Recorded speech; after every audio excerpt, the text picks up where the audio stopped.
এই সংস্কার প্রক্রিয়া করতে গিয়ে শেখ হাসিনা চলে গিয়েছিল, যদি বিএনপিও চলে যায় সেটা আমাদের মাথা ব্যথা থাকবে না। ভালোই ভালোই আছে, সংস্কার প্রক্রিয়া আপনাদের হাত দিয়ে শুরু হোক। আপনারা বলে ইফতার বিভাগীয় যে ইফতার প্রোগ্রামগুলো হচ্ছে, আমরা 10টা বিভাগে ইফতার করেছি, আমরা জনগণের কাছে গিয়েছি এবং আমরা মানুষের সাথে কথা বলার চেষ্টা করেছি যে তারা কি চায়। নতুন বাংলাদেশে নির্বাচন হলো, গণ অভ্যুত্থানের আকাঙ্ক্ষাটা কি ছিল, কেন তারা মাঠে গিয়েছিল। তো মানুষের সাথে যেই কথাগুলো হয়েছে সেই কথাগুলোই কিছু আমি বলার চেষ্টা করব।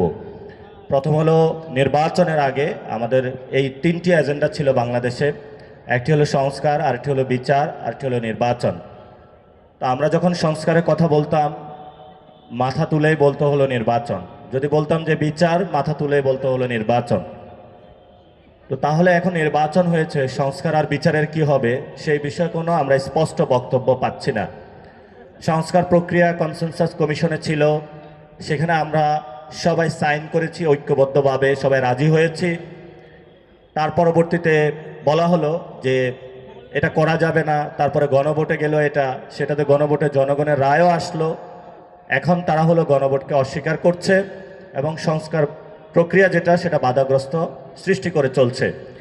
আমরা সরকারকে বলবো এবং আমাদের বন্ধু বিএনপিকে বলবো, বাংলাদেশের সংস্কার বাস্তবায়ন হবে, এটা যত চেষ্টা করুন না কেন বাংলাদেশের সংস্কার প্রক্রিয়া আপনারা বাধাগ্রস্ত করে সেই ষড়যন্ত্রের মাধ্যমে আপনারা সফল হতে পারবে না। বাংলাদেশের সংস্কার প্রক্রিয়া যেটা হয়েছে তরুণদের হাত ধরে, এই সংস্কার প্রক্রিয়া বাংলাদেশে হবেই হবে ইনশাআল্লাহ। ছিলেন 31 দফা, তারপরে বললেন যে গণভোটে হায়ের কথা, কিন্তু আপনাদের মুখে এবং মনে যেই একই সামঞ্জস্য সেটা আমরা দেখতে পাই না।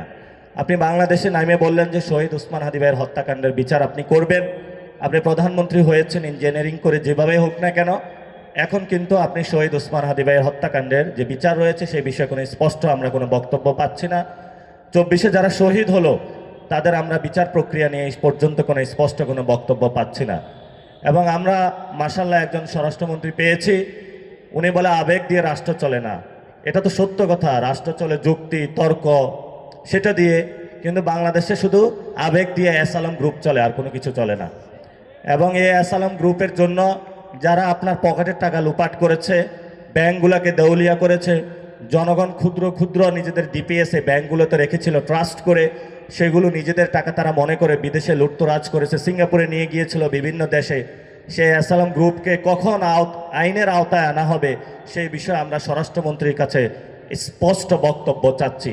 শুধু এসালাম গ্রুপ নয়, এরকম অনেক লুটতরাজ গ্রুপ করেছে যারা বাংলাদেশে জনগণের সম্পত্তি নিয়ে বিদেশে টাকা পাচার করেছে।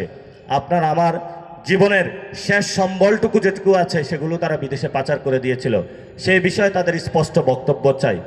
আজকে খাল খনন কর্মসূচি শুরু হয়েছে, আমরা এটাকে সাধুবাদ জানাচ্ছি, কিন্তু মনে রাখতে হবে এই খালের মধ্যে যাতে কোনো কুমির না চলে আসে।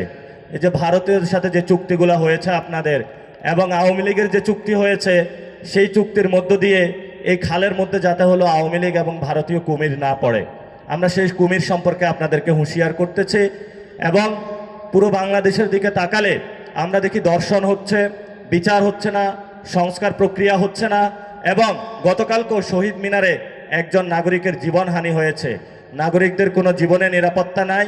সেই জায়গায় আমরা দেখতে পাচ্ছি কোথায় একটা বাতি বন্ধ করতে হবে, একটু স্ট্যান্ডবাজি করার জন্য গাড়িটা দাঁড় করিয়ে রাখতে হবে এবং একটু কোদাল দিয়ে কোথাও যা কোদাল মাটি তুলতে হবে।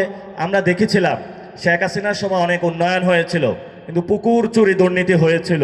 তা আমরা আশা করব এই খাল খনন কর্মসূচিতে যাতে এই ধরনের দুর্নীতির ছোঁয়া না পড়ে এবং কোনো কুমির চলে না আসে, আমরা সেই বিষয়ে হলো প্রধানমন্ত্রীর কাছে আহ্বান রাখবো। তো অনেকে আমাদের